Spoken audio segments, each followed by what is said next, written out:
Chapter 4, Desert Wanderings, Numbers, Deuteronomy. A generation's failure and a testament of loyalty.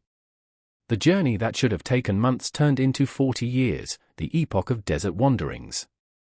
The primary narrative book, Numbers, recounts the national failure of faith and the resulting divine judgment.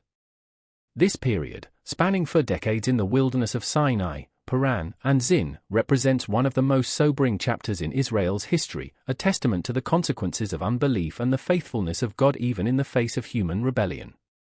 After receiving the law and constructing the tabernacle at Mount Sinai, the Israelites were ready to move forward toward the Promised Land.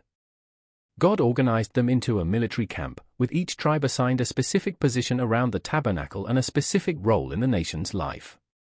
The Levites were set apart for service to God, caring for the tabernacle and its furnishings. The cloud of God's presence lifted from the tabernacle, signaling that it was time to move, and the Israelites set out from the desert of Sinai, journeying toward the land of Canaan as the Lord had commanded. The journey was not without its challenges. The people began to complain about their hardships, and the Lord's anger was aroused. Fire from the Lord burned among them and consumed some of the outskirts of the camp. The people cried out to Moses, who prayed to the Lord, and the fire died down. Yet the grumbling continued, as the people grew tired of the manna God provided and longed for the food they had eaten in Egypt. "If only we had meat to eat," they wailed. "We remember the fish we ate in Egypt at no cost, also the cucumbers, melons, leeks, onions, and garlic. But now we have lost our appetite, we never see anything but this manna." Moses was overwhelmed by the burden of leading this complaining multitude and cried out to the Lord, "Why have you brought this trouble on your servant? What have I done to displease you that you put the burden of all these people on me? Did I conceive all these people? Did I give them birth? Why do you tell me to carry them in my arms, as a nurse carries an infant, to the land you promised on oath to their ancestors? Where can I get meat for all these people? They keep wailing to me, 'Give us meat to eat.' I cannot carry all these people by myself, the burden is too heavy for me. If this is how you are going to treat me, please go ahead and kill me, if I have found favor in your eyes, and do not let me face my own ruin."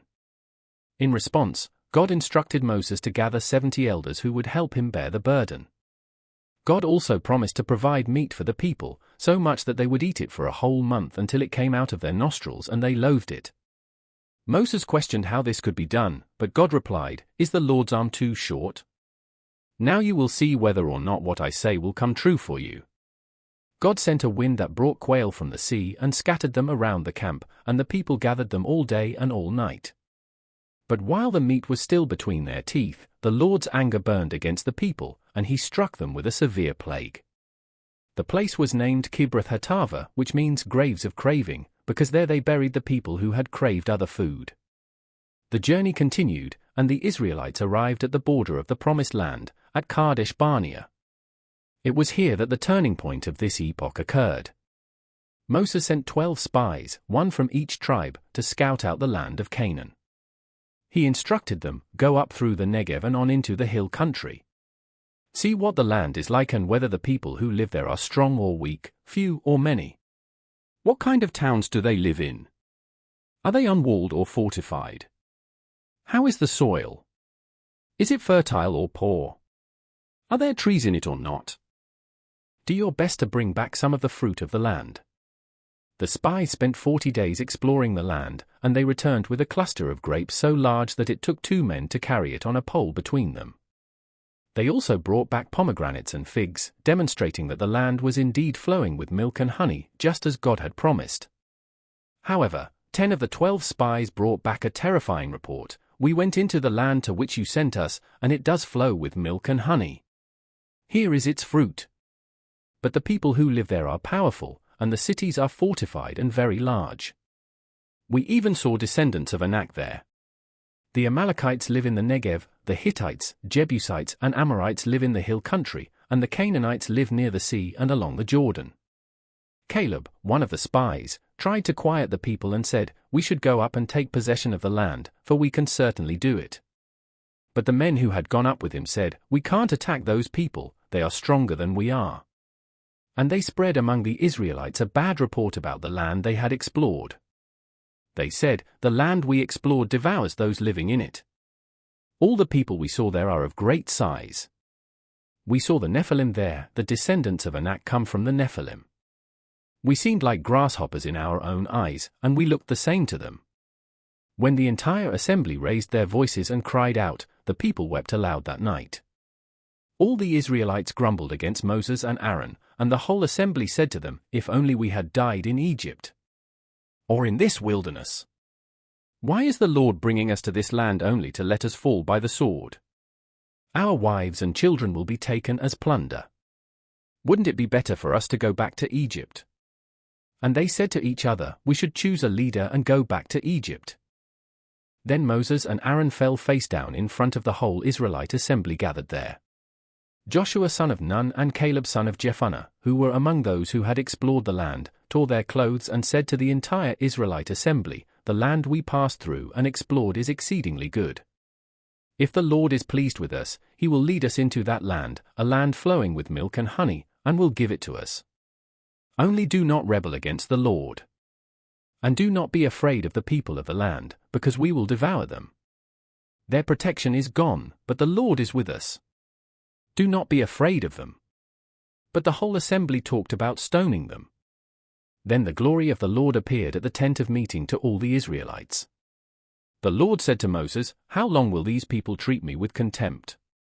How long will they refuse to believe in me, in spite of all the signs I have performed among them? I will strike them down with a plague and destroy them, but I will make you into a nation greater and stronger than they." Moses interceded for the people, appealing to God's reputation among the nations and his character as forgiving and loving. The Lord responded, "I have forgiven them, as you asked. But as surely as I live and as surely as the glory of the Lord fills the whole earth, not one of those who saw my glory and the signs I performed in Egypt and in the wilderness but who disobeyed me and tested me 10 times, not one of them will ever see the land I promised on oath to their ancestors.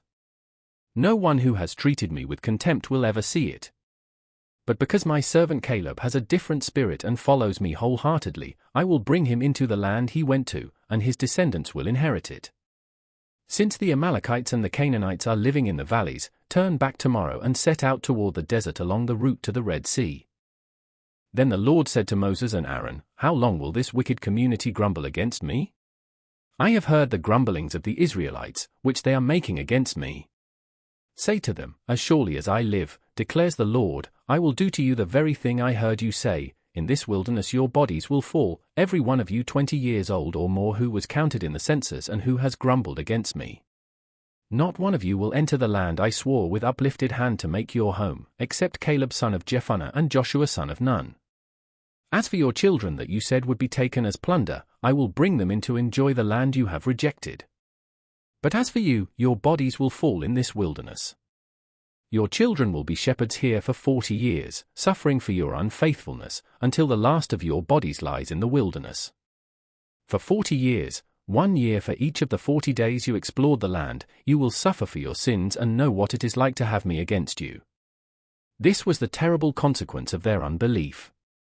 God condemned the entire generation to 40 years of wandering, until every person over 20, save Joshua and Caleb, had died in the wilderness. Numbers 14-32-35. The next morning, the people said to Moses, "We have sinned, we will go up to the place the Lord promised." But Moses warned them, "Why are you disobeying the Lord's command?